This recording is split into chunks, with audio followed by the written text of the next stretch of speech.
Book 3. The End of the Millennium. Arise, we have eternity for sleeping. Umar Khayyam. Chapter 25. Until now, I've spoken little of myself. I have been trying to expose as faithfully as possible what the Samarkand manuscript reveals of Khayyam and of those he knew, and some of the events he witnessed. It remains to be told just how this work, spared at the time of the Mongols, has come down to our time, and through what adventures I managed to gain possession of it, and to start with, through what stroke of luck I learned of its existence. I have already mentioned my name, Benjamin O. Lesage. In spite of its French sound, the heritage of a Huguenot forebear who emigrated in Louis XIV's century, I am an American citizen and a native of Annapolis in Maryland on the Chesapeake Bay, a modest inlet of the Atlantic. My connection with France is not limited, however, to that distant forefather, and my father applied himself to renewing the link. He had always had an obsession about his origins, even noting in his school book, "Was my genealogical tree felled in order to construct a getaway boat?" And he set about learning French. Then, with pomp and circumstance, he crossed the Atlantic in the opposite direction to the hands of time. His year of pilgrimage was either extremely badly or well chosen.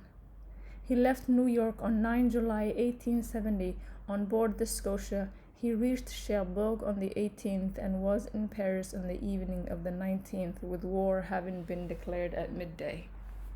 There followed retreat, calamity, invasion, famine, the Commune, and massacres. My father was never to live a more intense year. It will remain his finest memory. Why should it be denied? There's a perverse joy in finding oneself in a besieged city where barricades fall as others arise and men and women rediscover the joys of primitive bonding. How many times in Annapolis, around the inevitable holiday turkey, would father and mother recall with emotion the piece of elephant trunk they had shared on New Year's Eve in Paris, and which they had bought for 40 francs a pound at Roux's, the English butcher on Boulevard Haussmann. They had just become engaged. They were to be married a year later, and the war christened their happiness. Upon my arrival in Paris, my father would recall, I took up the habit of going to Café Riche in the morning on Boulevard des Italiens, with a pile of newspapers, Les Temps, Les Gaulois, Les Figaro, Les Presse. I would settle down at a table, reading every line and listing discreetly in a notebook the words I could not understand, words such as gaiter or moblaw, so that I would be able to, upon my return to my hotel, ask the erudite concierge.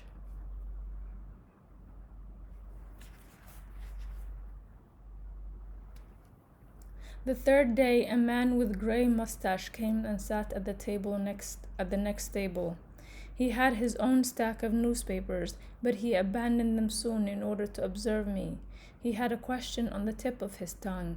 Unable to restrain himself any longer, he spoke out with his hoarse voice, keeping one hand on the handle of his cane while the other tapped nervously on the wet marble. He wanted to be certain that this young man, apparently in sound health, had good reasons for not being at the front in order to defend the fatherland. His tone was polite, although very suspicious, and accompanied by sidelong glances at the notebook in which he had seen me hurriedly scribbling.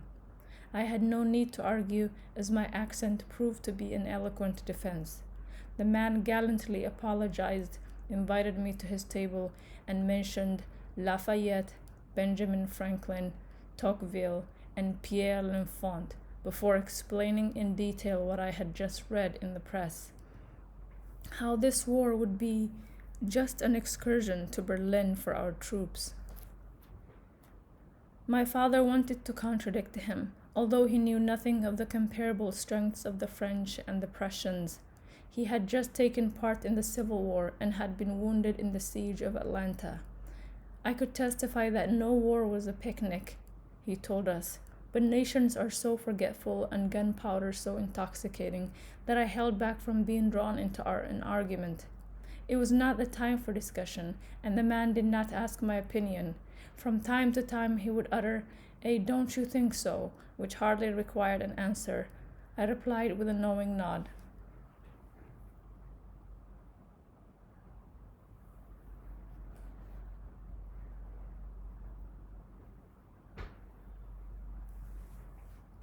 He was friendly.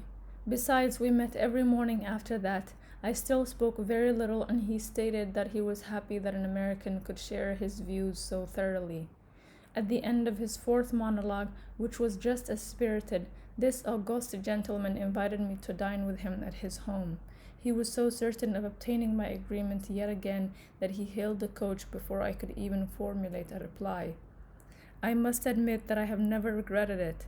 He was called Charles Hubert de Lucé and lived in a mansion on Boulevard Poissonnier. He was a widower. His 2 sons were in the army, and his daughter was going to become your mother.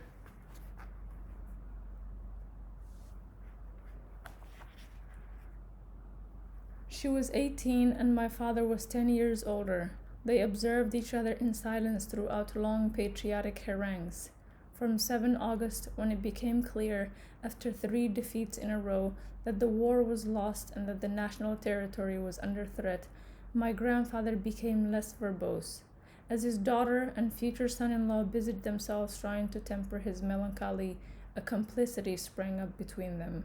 From then on, a glance was enough to decide which of them was going to intervene and with the medicine of which argument. The first time we were alone, she and I, in the huge salon, there was a deathly silence, followed by a burst of laughter. We had just discovered that, after numerous meals taken together, we had never addressed a word to each other directly.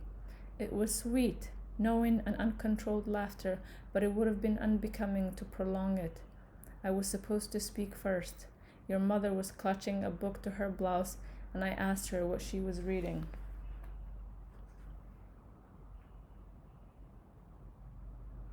At that very moment, Omar Khayyam entered into my life. I should almost say that it gave birth to me.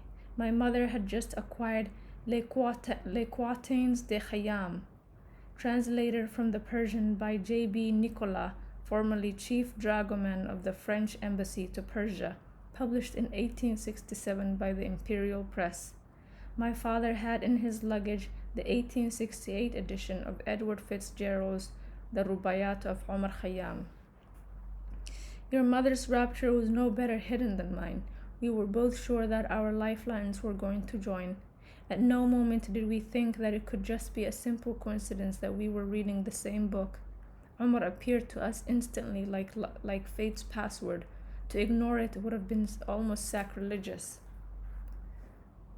Naturally, we had said nothing of what was going on inside us. The conversation centered on poems.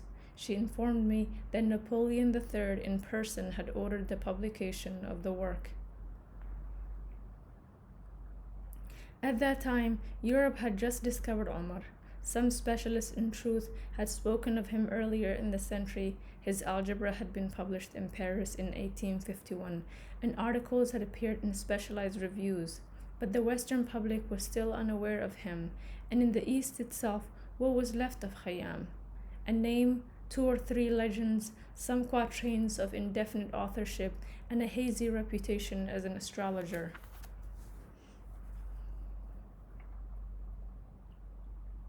When an obscure British poet, Fitzgerald, decided to publish a translation of 75 quatrains in 1859, there was indifference.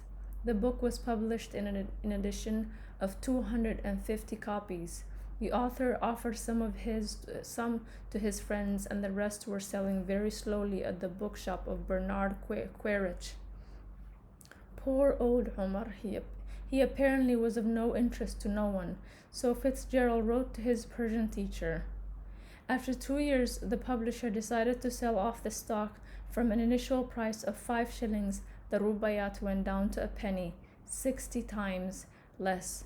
Even at this price, Few were sold until the moment when two literary critics discovered it. They read it and were amazed by it. They came back the next day and bought up 6 copies to give out. Feeling that some interest was about to be aroused, the editor raised the price to 2 pence. And to think that on my last trip to England I had to pay the same Quaritch, now finally established in Piccadilly, £400 sterling for a copy which he had kept from that first edition.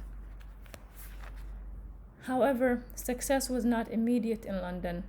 It had to come from Paris, where M. Nicolas published his translation, where Théophile Gautier had to write in the pages of Moniteur Universel a resounding, "Have you read the quatrains of Khayyam?" And welcome this absolute freedom of spirit which the boldest modern thinkers can hardly equal. And Ernest Renan had to add, "Khayyam is perhaps the most curious man to study in order to understand what the unfettered genius of Persia managed to become with the bounds of Muslim dogmatism." In order for Fitzgerald and his poor old Umar to come out of their anonymity, the awakening was thunderous. Overnight, all the images of the Orient were assembled around the sole name of Khayyam. Translation followed translation, edition of the work multiplied in England, and then in several American cities, Umar societies were formed. To reiterate, in 1870, the Khayyam vogue was just starting. The circle of fans of Umar was growing every day, without yet having transcended the circle of intellectuals. After this shared reading matter brought my father and mother together, they started to recite the quatrains of Umar and to discuss their meaning. Were wine and the tavern in Umar's pen purely mystical symbols, as Nicolas stated? Or were they, on the other hand, the expression of a life of pleasure, indeed of debauchery, as Fitzgerald and Renan claimed? These debates took on a new taste in their mouths. When my father evoked Umar as he caressed the perfumed hair of his beautiful girl, my mother blushed. It was between 2 amorous quatrains that they exchanged their first kiss. The day they spoke of marriage, they made a vow to call their first son Umar. During the 1890s, hundreds of little Americans were also given that name. When I was born on 1st March 1873, it was not yet common. Not wishing to encumber me too much with this exotic first name, my parents relegated it to 2nd place in order that I might, if I so desired, replace it with a discreet O. My school friends supposed that it stood for Oliver, Oswald, Osborne, or Orville, and I did not disabuse anyone. The inheritance which was thus handed down to me could not fail to arouse my curiosity about this remote godfather. At 15, I started to read everything about him. I had made a plan to study the language and literature of Persia and to make a long visit there. However, after a bout of enthusiasm, I cooled down. Indeed, in the opinion of all the critics, Fitzgerald's verses constituted a masterpiece of English poetry, but they had only a remote connection with what Khayyam could have composed. When it came to the quatrains themselves, some authors quoted almost 1,000. Nicolas had translated more than 400, while some thorough specialists only recognized 100 of them as being probably authentic. Eminent Orientalists went as far as to deny that a single one could be attributed to Umar with certainty.